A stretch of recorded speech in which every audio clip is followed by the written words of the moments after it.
যখনই পড়াশোনা শুরু করো তখন থেকে নিজের পড়াশোনার একটা প্ল্যান তৈরি করে ফেলো। পড়াশোনা যখন শুরু করবো পড়াশোনার মতো হইতে হবে। পড়াশোনার এমন হবে না যে আজকে শুরু করলাম কালকে শেষ, পরের দিন আবার একটু করলাম, এরপরের দিন আবার ফিউজ হয়ে গেলাম। ব্যাপারটা মোটেও যেন এরকম না হয়। আমরা প্রতিনিয়ত যখন পড়াশোনা একটা শুরু করি, আমরা একটা কাজ ধরে আমরা শুরুতে অনেক পড়াশোনা করে ফেলছি, ইয়েস আজকে বায়োলজি শিখে ফেলছি, আজকে বায়োলজির বস হয়ে গেছি, আজকে ফাটায় বায়োলজি করছি।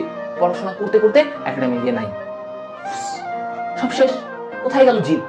কোথায় গেল সেই জিল? কোথায় গেল তোমার সেই উদ্দীপনা? হ্যাঁ, কোথায় গেল? সব আমরা নাই করে ফেলি। এটাই হচ্ছে আমাদের একটা হিউম্যান, বা আমরা বলি যে স্টুডেন্ট লাইফের আমাদের বড় একটা প্রবলেম। আমরা শুরুতে এক্সাইটেড থাকি 2 দিন পরে আমাদের এক্সাইটমেন্ট নাই হয়ে যায়। পড়াশোনা একদিকে, বই একদিকে, খাতা কলম একদিকে, নিজের পড়াশোনা আরেকদিকে। এই যে দেখো, যখন গ্রুপটা খোলা হচ্ছিল তখন সবাই এক্সাইটেড থাকি, কিন্তু এরপরে আমরা আস্তে আস্তে যত ক্লাস যায় তত আস্তে আস্তে আমাদের মৃত হবার সম্ভাবনা বেশি থেকে যায়। আর ভালো লাগে না, ক্লাস করবো না, ওই করবো না, এই করবো না। শুরুতে সবাই আল্লাহ লাফালাফি, হ্যাঁ 23,000 20,000-এর উপরে স্টুডেন্ট ক্লাস করতে আসে, মানে গ্রুপে ক্লাস করতে ইচ্ছুক, গ্রুপে জয়েন হওয়া মানে কি ক্লাস করতে ইচ্ছুক, কিন্তু এইগুলো আমাদের থাকে না। তো যখন তোমরা শুরু করবা, পড়াশোনা যখন শুরু করতেছো, দয়া করে ভাই বা একটু প্ল্যান আকারে শুরু করো। আজকে থেকে পড়তেছো, এটা যেন কালকেও থাকে, পরশু দিনও থাকে। এই পড়ার ফ্লোটা যেন তোমার অ্যাডমিশনে থাকে।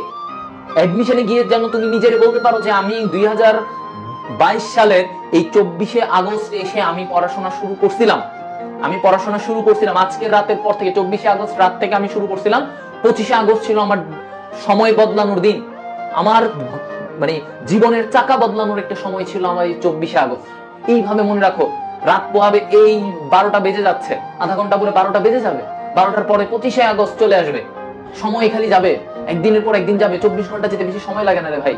কিন্তু এই সময় যখন চলে যাবে, তোমার টাইম চলে যাচ্ছে, তোমার এইচএসসির সময় তাড়াতাড়ি চলে যাবে, এরপরে অ্যাডমিশন আসবে, অ্যাডমিশনে এসে কিছু পারবা না, হতাশ হয়ে যাবা, জীবনে মনে হবে যে আর আমি কিছুই পারলাম না। জীবনের হতাশায় কাজ করবে, জীবনের হতাশার মাঝখানে ডুবে যাওয়া। তো এই ডুবে যাওয়ার আগে নিজের রেডি রাখো, নিজেকে এখন থেকে তৈরি করো।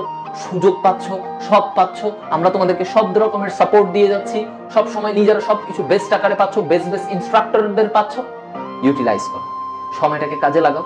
অনেক ছেলে পেলে অনেক কষ্ট করে, জীবন অনেক কষ্ট করে উঠে তারা ভালো ভালো জায়গায় চান্স পাইছে। আমি আমার ঢাকা মেডিকেল কলেজে এমন আমার ফ্রেন্ডদেরকে দেখছি, এমন ব্যাচমেটদেরকে দেখছি যারা এত কষ্ট করে আসছে। বিশ্বাস করে, তাদের কষ্ট দেখার পরে আমার মনে হয়েছে যে আমি মনে হয় ওদের জায়গায় থাকলে আমি উঠতে পারতাম না। আমিও মনে হয় এতটা কষ্ট করি নাই, ওরা যতটা কষ্ট করে উঠছে। হ্যাঁ, নিজেদের দারিদ্রতা, নিজেদের সীমাবদ্ধতা সবগুলোকে কাটিয়ে তারা ঢাকা মেডিকেল কলেজ, বুয়েটের ঢাবির মতো জায়গায় ভালো ভালো সাবজেক্ট নিয়ে পড়ছে। সবই হচ্ছে। তো তোমরাও যদি চেষ্টা করো, পারবা। কার অবস্থা কেমন আমি সেটা নিয়ে বিচার আচার করতে আসছি না। কারো অবস্থা ভালো হতে পারে, কারো অবস্থা মাঝারি। কেউ ভাই, আমার পরিবার বা আমার ব্যক্তিগত অবস্থা খুব একটা ভালো নাই। যেরকম অবস্থাতেই আসো, এই অবস্থা থেকে আজকে থেকে পাল্টাও। রাত 12টা বেজে যাচ্ছে, এরপর থেকে পাল্টাও। নিজের মাথায় একটু হলেও বুদ্ধি আনো রে ভাই, সুবুদ্ধি আনো। আর বেশি সময় নাই, জুনে পরীক্ষা হয়ে যাবে, অ্যাডমিশন হয়ে যাবে, আর হাতে আছে 1 থেকে 1.5টা বছর। এই 1.5 বছরের জীবনের চাকা অনেকটা তুমি পাল্টাইতে পারবা। আর যদি তুমি এখন পরিশ্রম না করো, তাহলে বললে রাখলাম, প্রকৃতি, এই পৃথিবী তোমার জীবনের চাকা পাল্টাই দিবে। এতটুকুই বলার ছিল। সুযোগ থাকতে, সময় থাকতে নিজেকে পাল্টাও, আশা করছি কাজে দিবে।